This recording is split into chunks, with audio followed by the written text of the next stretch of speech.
Justice Reckenwald, Justices of the Court, may it please the Court, Jay Hanlon on behalf of the University of Hawaii at Hilo.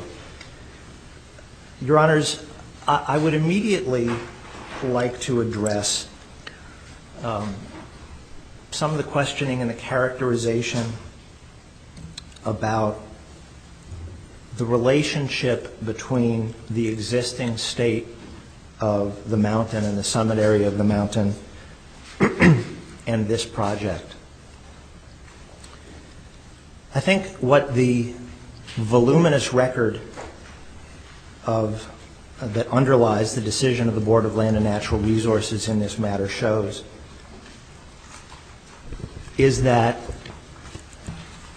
the ultimate final decision of the board granting the Conservation District use permit represents the culmination of a process of years of community outreach, of dialogue, of listening, revising, reducing, modifying, mitigating, conditioning to a degree that is unprecedented in the history of astronomy on Mauna Kea. Mr. Hanlon, except for the stay on the construction, how is this not Kila Kila all over again? Well, Your Honor, I think that certainly this Court's Kila Kila decision, I think, turned on the fact, or turned largely on the fact that as the Court read the record that construction was permitted to go forward there, and here it is not. I think there's a fundamental issue. There's a practical consideration here for agencies to function in an orderly manner, and that is that sometimes the reality is, I think the Court can take judicial notice, sometimes agencies deny permit applications. Until an agency votes on an application, it is not known whether the permit is going to be granted or not, and certainly it is not known if the agency may condition a permit going forward on what. So indeed, if in every instance where somebody makes a request for a contested case before the agency has voted on an application, then you have to stop everything, hold the contested case, and the agency could be waving their hands and saying, we're going to deny that one. You don't have to go bother to have a contested case, or we may. Yes. Thank you, Mr. Hanlon, for pointing that out, because it does seem that the gist of the argument from the point of view of the university is that this process of having a decision ahead of time before the contested case is useful. It's useful because it saves time for, I guess, the agency, but I don't think that's the primary focus that you're talking about. Mostly you're saying it aids the parties. It gives them the benefit of knowing what the agency is going to do ahead of time. Correct? That's your point. And when you consider a case such as this, where you have 85 witnesses testify, many of them are saying we want a contested case hearing. It's a regular theme that goes all the way through from December of 2011 all the way up to the next year, the 25th, when you're having a hearing. It doesn't, in this case, necessarily serve the interests of the community, I guess, right? Because you have an idea that they've thought it through. And if you consider what they give up, a contested case hearing means that you have an opportunity as the participant requesting the hearing for testimony that's under oath. You can cross-examine, and you get an opportunity to therefore focus on the evidence in front of the decision maker, hopefully causing them to make a decision in your favor. You forfeit that opportunity if the decision is made ahead of time, right? So your interest that you're describing on behalf of the public, in that you give them the benefit of knowing what the decision is going to be so they can decide whether to have a contested case or not, do you really think that that outweighs the interests of a member of the public of getting those extra due process protections and being able to present the evidence before a board that hasn't made a decision yet? Well, respectfully, Your Honor, I don't think that there is any additional due process protection. I think due process, process that was due and above and beyond was afforded here. Well, that may be your point of view, but under the law, the difference between the legislative context where you have a public hearing and the quasi-judicial context where the board is sitting in a contested case under the law is considered to provide greater due process protections. That's just the settled law. And indeed, Your Honor, let's remember again, what happened here, it is not simply on February 25, 2011, not simply the addition of the condition of the stay in construction pending the outcome of the conclusion of a contested case and the board rendering its final decision. It is the board then immediately on its own motion. Actually, though, the board had written at least one written petition requesting a contested case hearing even before it's ruled on its own motion, correct?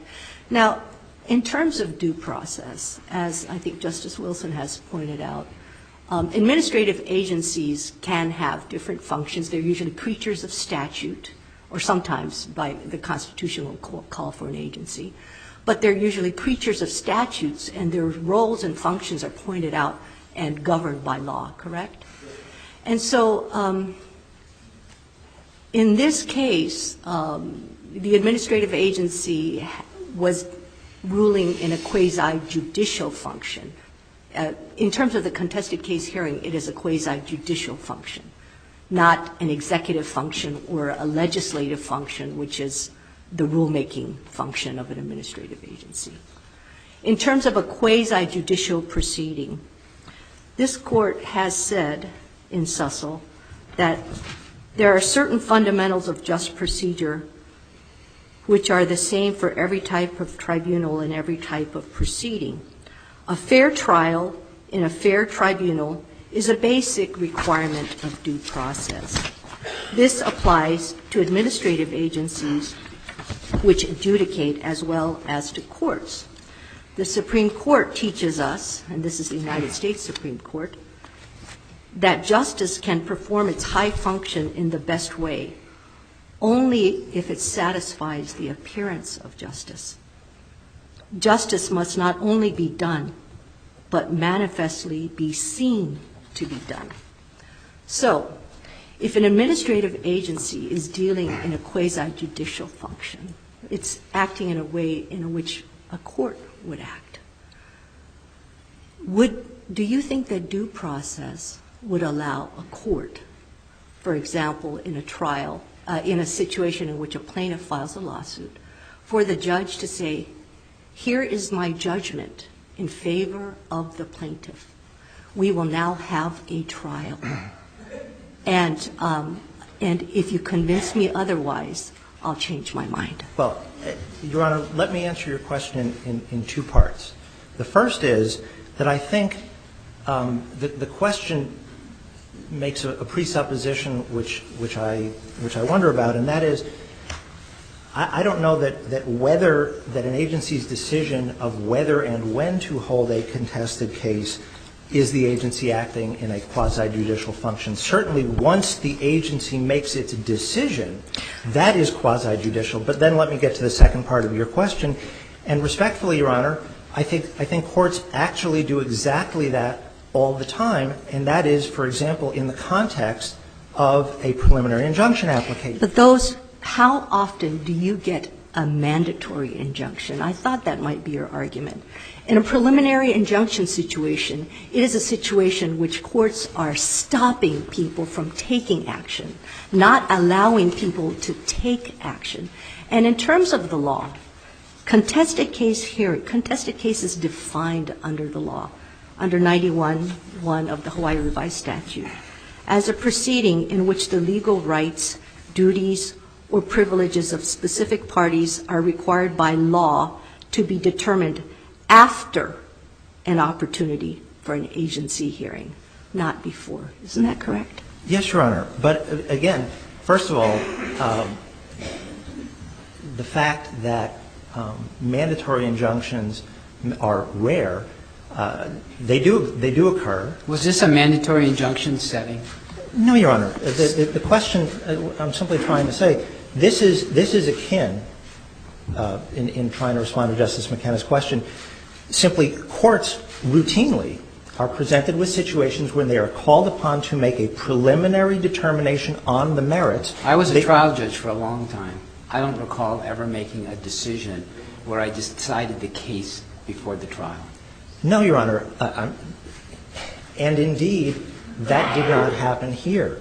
Well, I think it did. Well, at least the argument can be made. The permit was issued.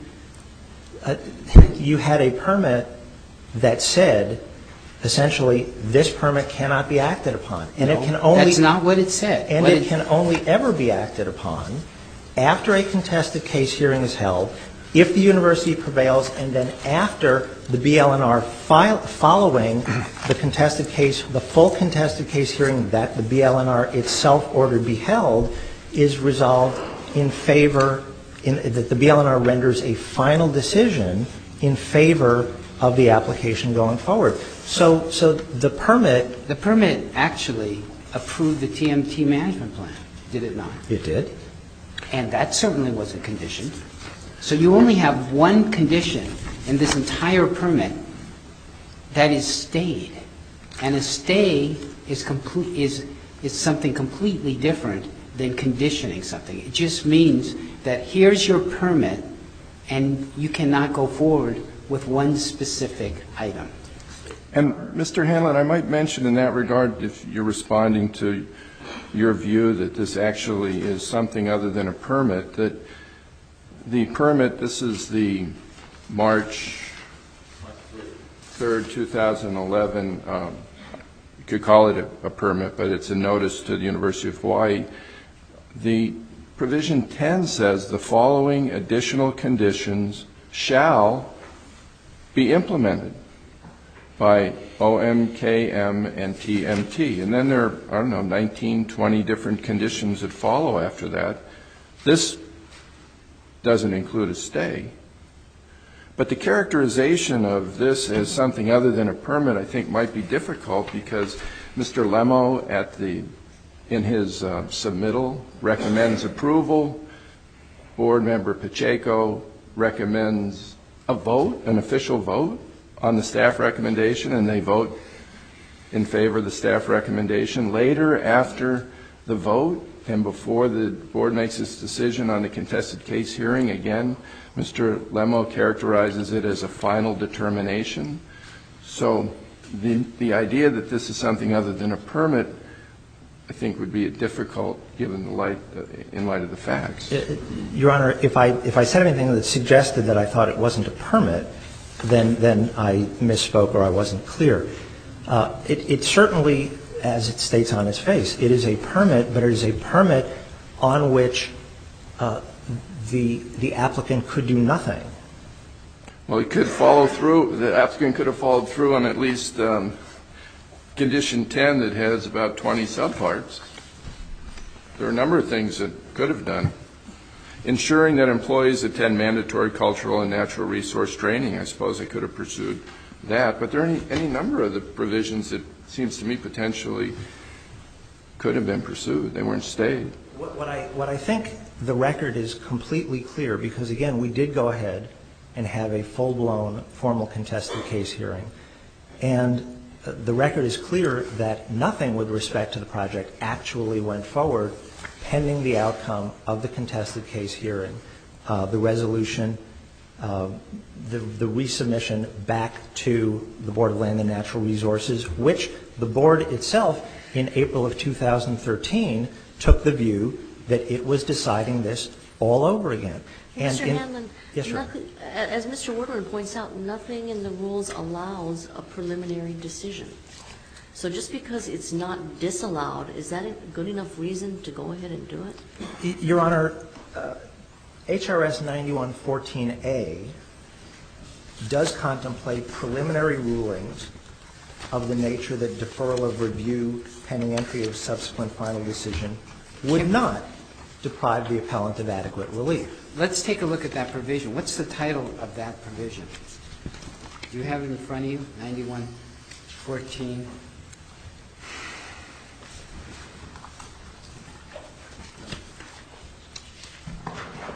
Yes, Your Honor. It says judicial review of contested cases.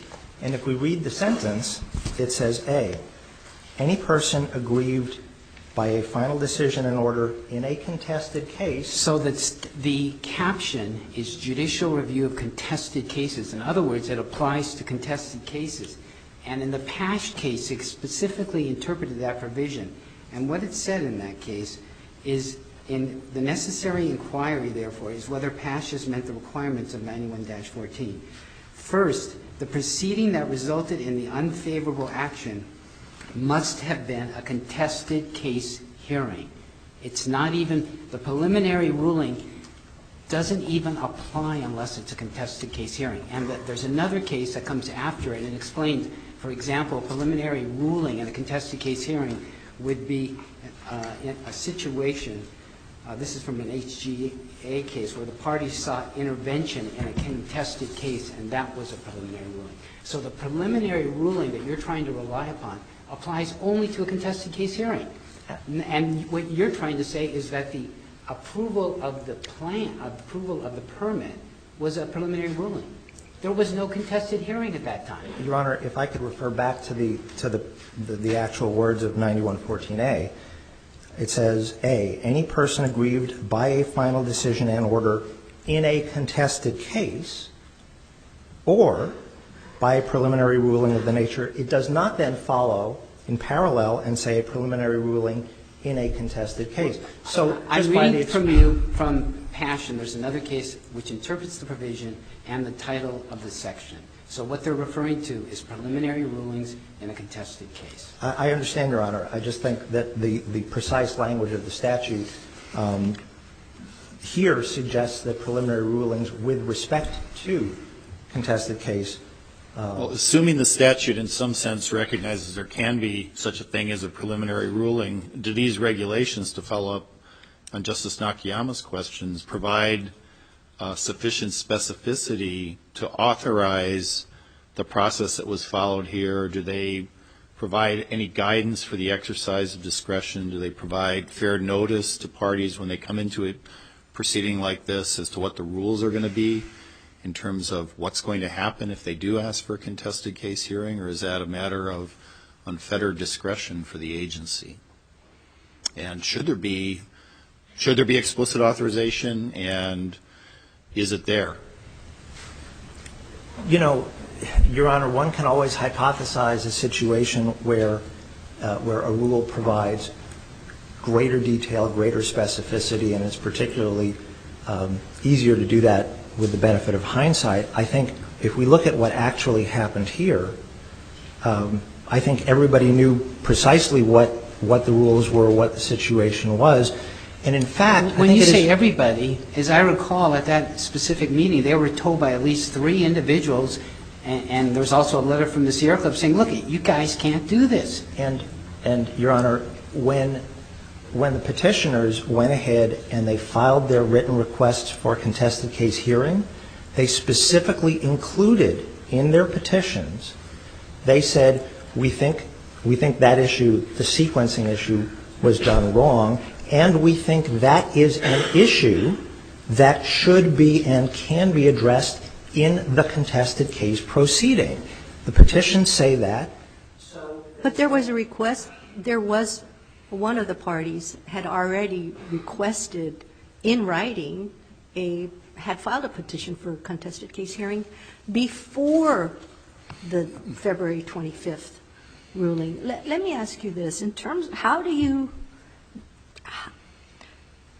Kila, this court said that a contested case, this was the conclusion, a contested case hearing should have been held as required by law and properly requested by Kila o Haleakala on UH's application prior to BLNR's vote on the application.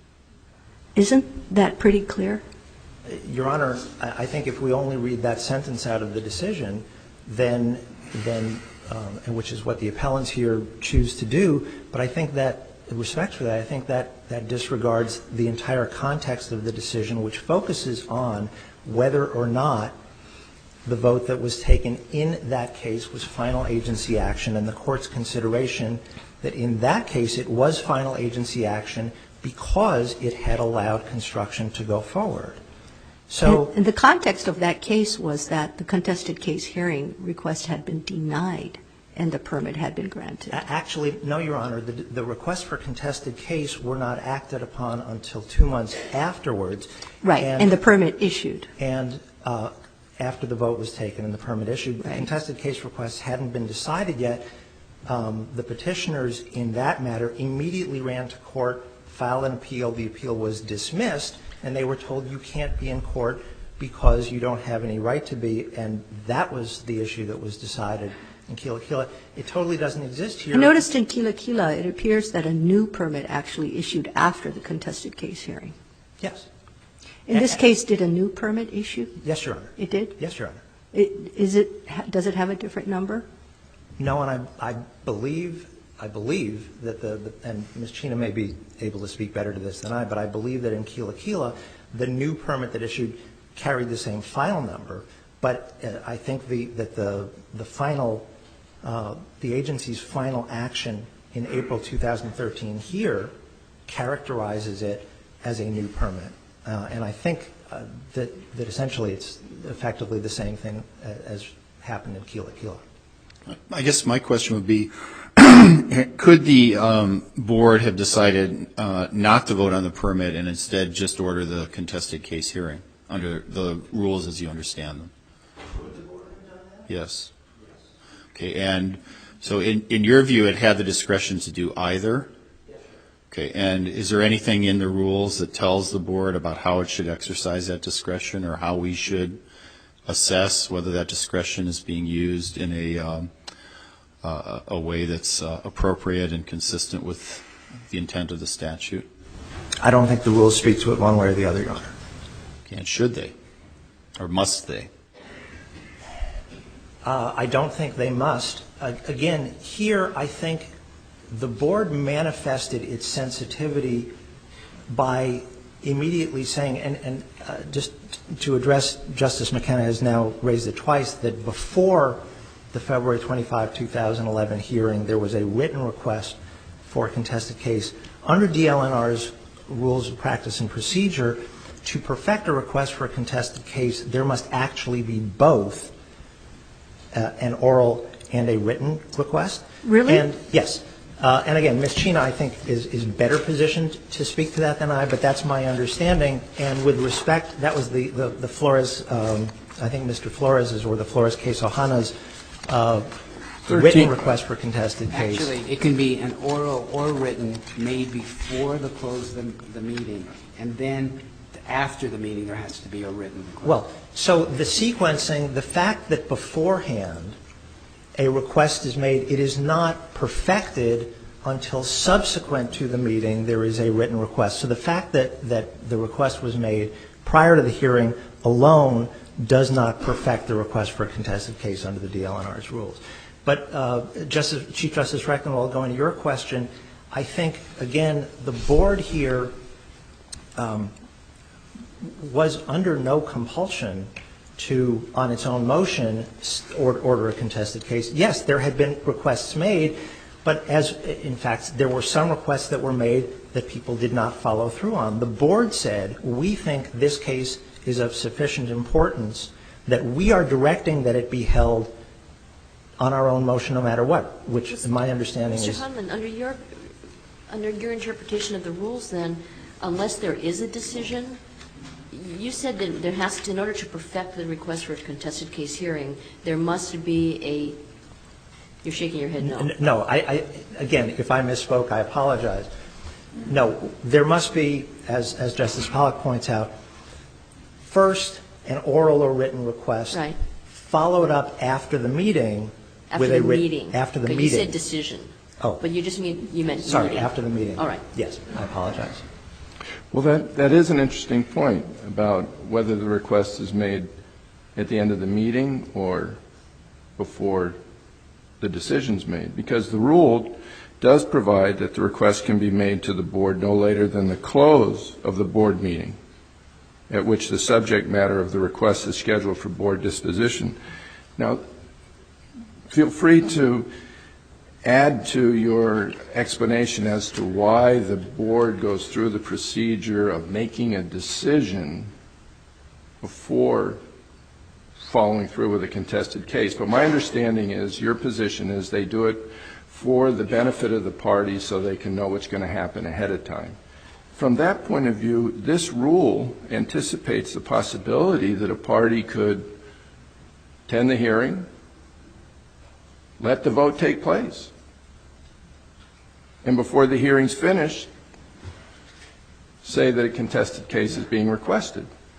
So in that situation, at least, the purpose is accomplished, and it's accomplished in a manner in which the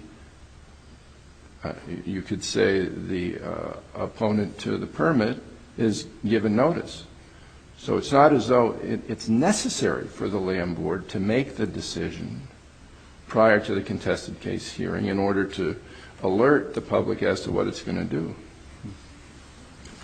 In this case, if you talk about the exercise of discretion, though, it's very interesting. I mean, Mr. Ching filed his request nearly a year before the December 25th hearing, and then subsequently there were requests made. And then during the course of the testimony, there was testimony from, and again, this goes, I think, to Justice McKenna's point about the need to have an appearance that's focused in the Sussel case where it says justice must not only be done but must manifestly be seen to be done. You have testimony from Mr. Honoloa Halela, who says it seems like a done deal by the time they got to these hearings. Kealoha Pisiota says if you make your decision before you grant the contested case hearing, it will force us into two courts. We'll go into contested case hearings, but we will also have to address the permit itself. And Marty Townsend specifically says it's a process for you to collect information because in these kinds of cases, we only have 5 minutes to speak. We don't get to cross-examine witnesses. So having had, at that time, 90 witnesses testify, specific requests for contested case hearing, and concerns that, in line with what Justice McKenna is talking about, concerns about the integrity of the process, the only reason the Land Board decided to deny the request of the many individuals requesting contested case hearings before a decision was made, the only reason for them to do that was so that they could explain to the public what their decision was going to be ahead of time? Again, Your Honor, the state may be in a better position to speak to the state, but I do want to add, I believe that the Land Board felt first that they were following Hawaii Administrative Rules Section 13-128B, under which it says the contested case hearing shall be held after any public hearing which by law is required to be held on the same subject matter. I understand that that rule does not address one way or the other about any decision being made at that hearing, but the sequence, the meeting, and then the contested case. Why do you think they were relying on Section 13-128B when they decided to make the vote? I say that doesn't address one way or the other. Well, it does in a sense, because it says the contested case hearing shall be held after any public hearing. The way the board interpreted this, or the way they read it, the contested case hearing shall be held after any public hearing and approval of the application. That's what they did. That's the way you folks, it was read, which of course it doesn't say that. Well, and again, Your Honors, presumably, if the Land Board had voted to deny the permit. Was that a real viable potentiality when there was a lengthy report from the staff recommending? Was that really an issue that they were going to deny it at that point in time? First, I think. And wouldn't the applicant then be able to ask for a contested hearing as well?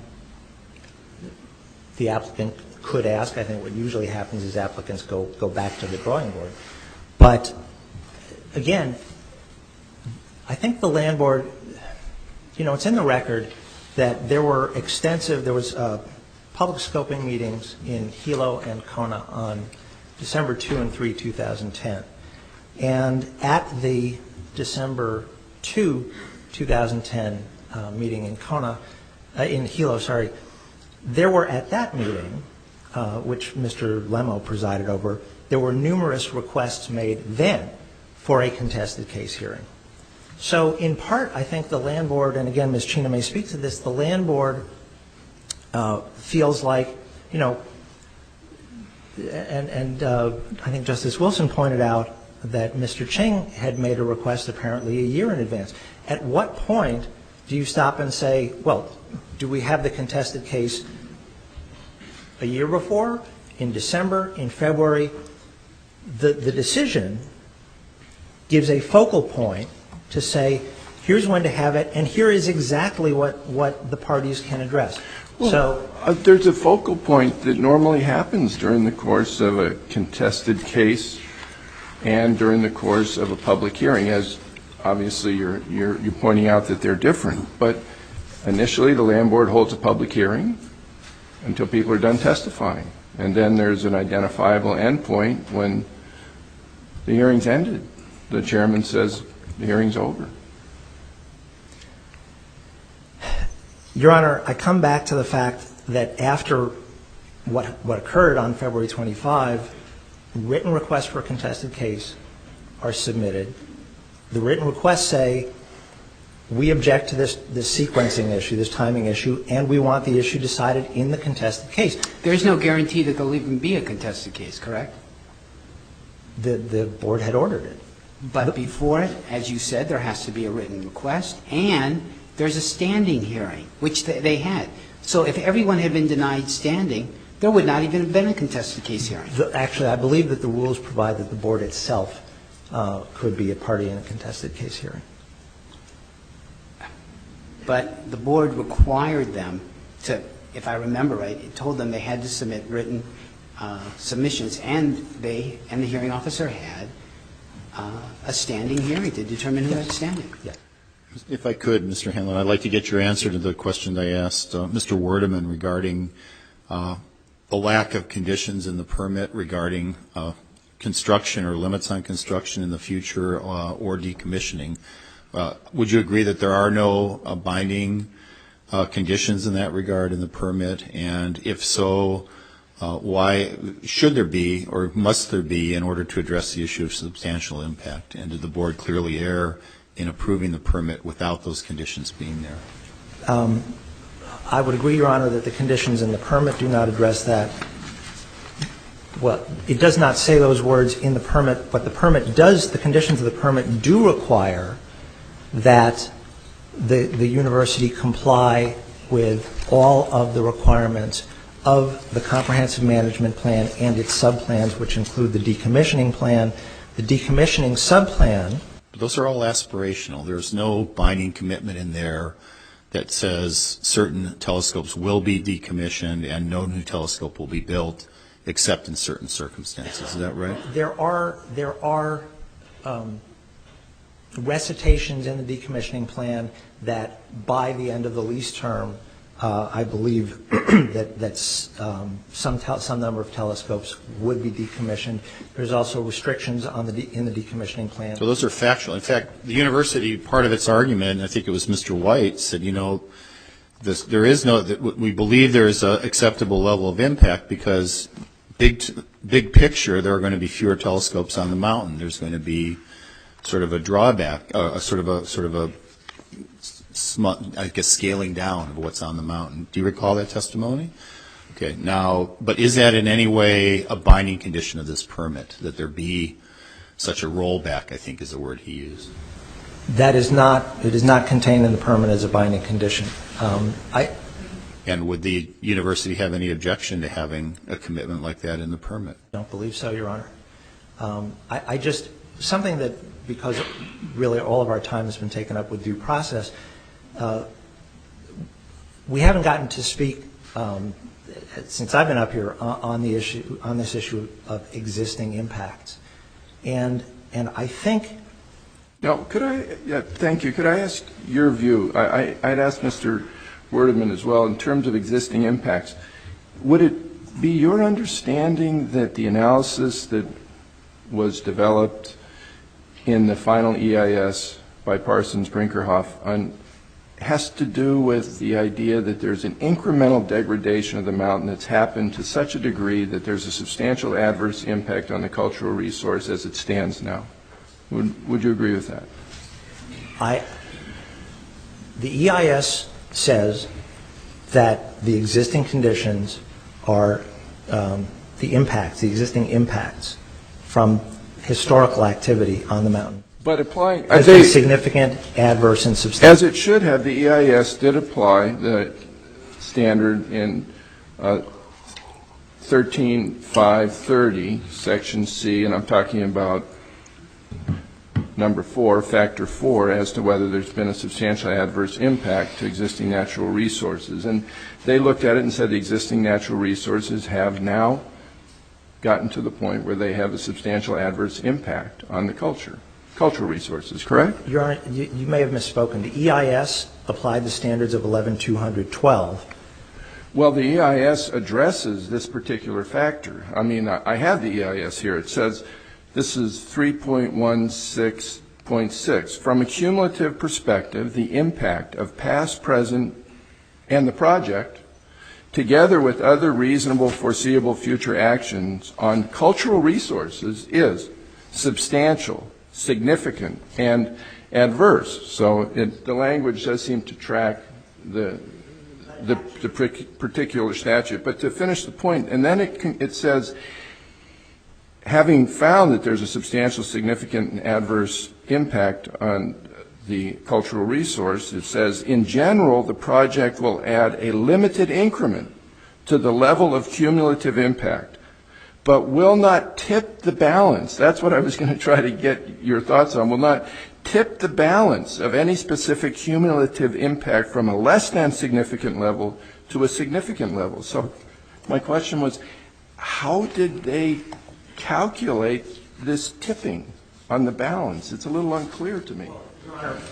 First, I think there's a material difference between the EIS standards, which are in 11-212, which expressly require the analysis and the disclosure of cumulative impact, versus the express language of the 8 criterion, specifically the 4th criterion, 13.530C4.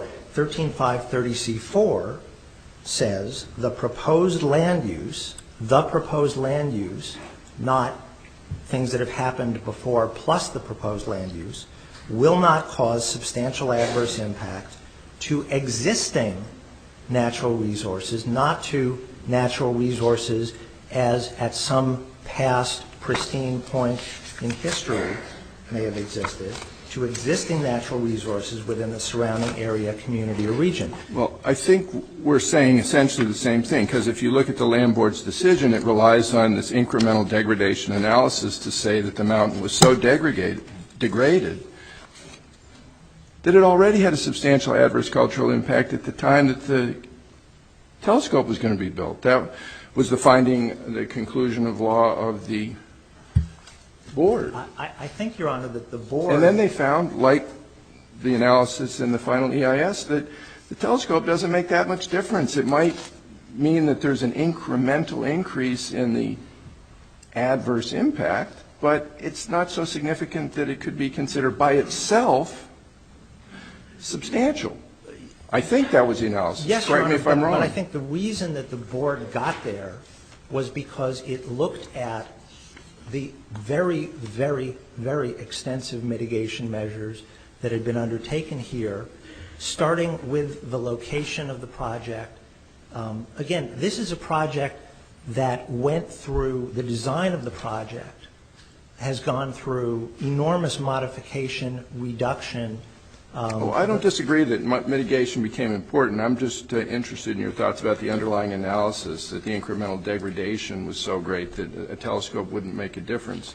But I don't think that the board said that any telescope would have made no difference. I think that it said that this telescope, well, I think the fact that the board... and I agree with you. They were focusing on TMT, they were focusing on the site and making observations such as the fact that the telescope couldn't be seen from Pu'ulilihoy, it couldn't be seen from the summit, it couldn't be seen from Lake Waiau. Also, there was an explanation that there wasn't that much historical significance to the area where the telescope is. But in that regard, I don't know if you've seen this interesting exhibit that was to the management plan, but figure 5.1 has identified the historic properties that are within the management area, which is quite a large area, and obviously includes the Mauna Kea Science Reserve. But even within the Mauna Kea Science Reserve, there are hundreds of historic properties, which apparently were not considered to be significant historic properties, but nonetheless, the idea that you have this sort of open space that doesn't have any significance. No, Your Honor. Is interesting. You've got an 11,000 plus acre Mauna Kea Science Reserve. In that 11,000 plus acres, you've got 263 identified historical properties. You've got a 525 acre astronomy precinct.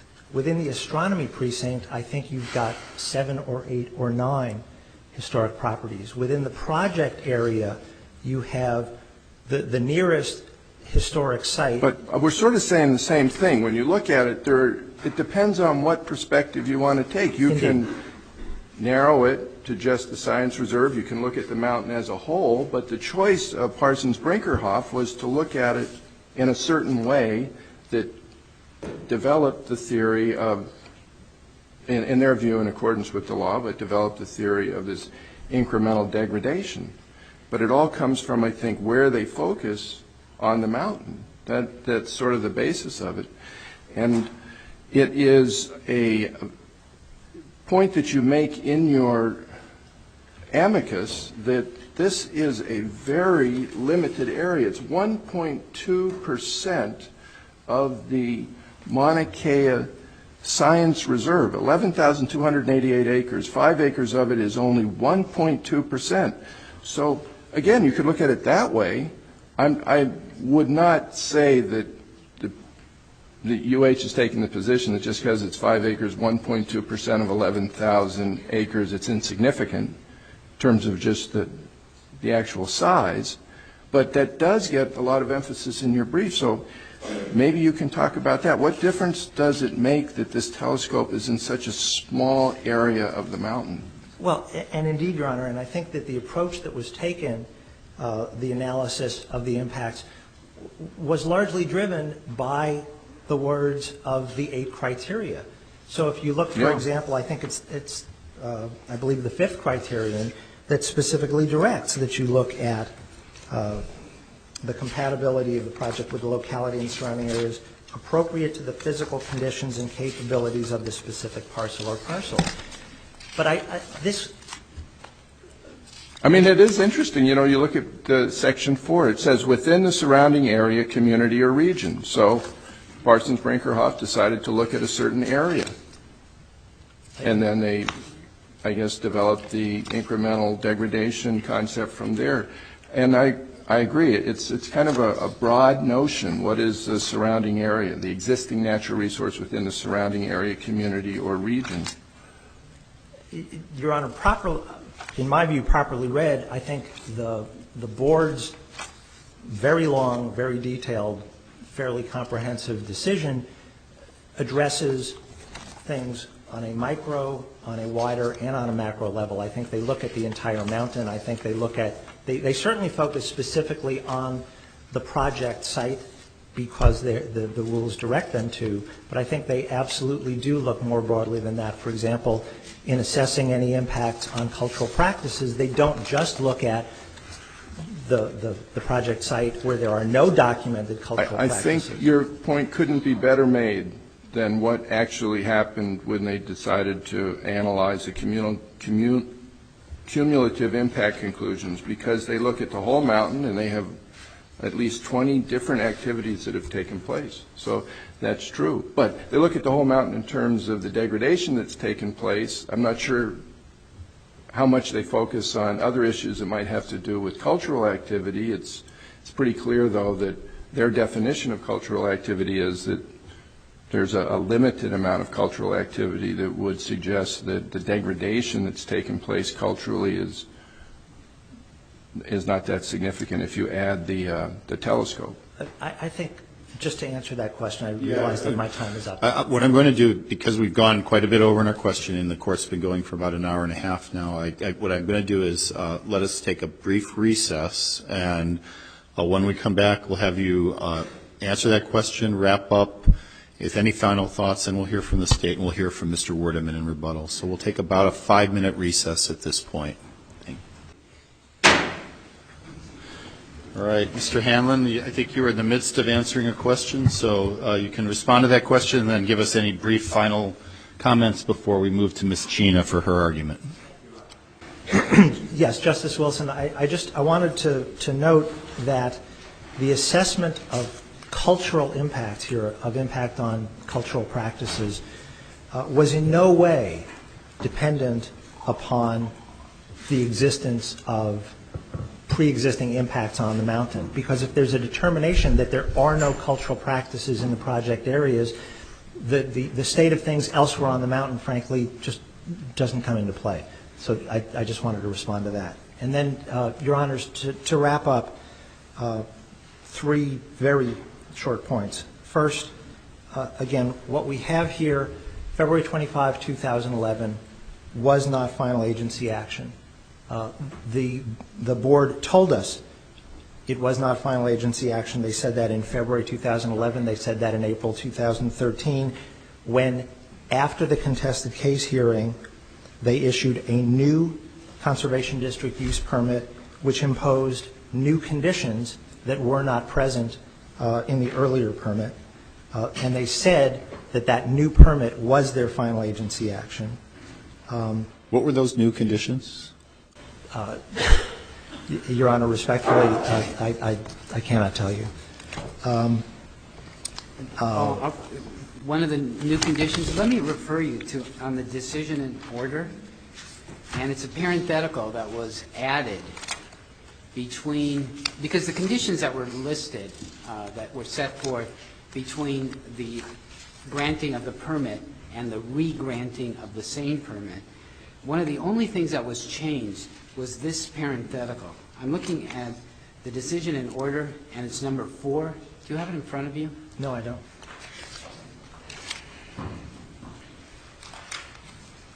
It's on page 122, but I'm not sure if your numbering is the same as mine. This is a provision that talks about work or construction to be done. And work or construction is required to be done within 2 years. And this parenthetical was added to that initial condition. And this is what it says in the parenthetical. Such periods shall exclude any time when final approval and implementation of the CDUP is stayed. So the board's final findings reference the permit that was given 2 years earlier as a final approval and states the implementation. And not only that, there would be no necessity of even having to exclude that period if somehow that initial approval wasn't valid. That's why they had to put in this additional stay. Again, Your Honor, even the reference is to a final approval. Actually, again, Your Honor, and it's cited in our briefs that the board's final decision in order expressly recites, I believe in more than one place, that this is its final agency action. What you have here is a situation of an agency, an administrative agency, applying its own administrative rules promulgated by that agency. Okay, can I just interrupt? I just want to ask that we not film in the room here, so those of you who have cell phones and the like, if you please don't use them to film. And, sir, I don't know if you're filming over there, but I just ask if you would to not use your phone for that purpose. That's our rules. All right, because thank you. Yeah, I just wanted to emphasize that other than the official photographers, we don't allow filming here. So thank you very much, sir, for your explanation. Please continue. So again, Your Honor, to conclude, we don't have final agency action until April of 2013. That's under the standards recited by this court in Keela, in Blake, in Kelberg. We have an agency that needs the flexibility to interpret its own rules as to which it is charged, to have the expertise, rules that it has promulgated. Mr. Hanlon, I'm sorry to interrupt you. I want to ask you about your response to Justice Pollock's question about number 4 on the decision and order. Yes, Your Honor. Is your response that then the parenthetical is referring to this decision and order as the final approval that may be stayed?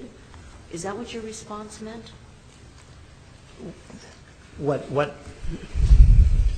I meant to say, I do know that within this document recites somewhere expressly, this is the agency's final agency action.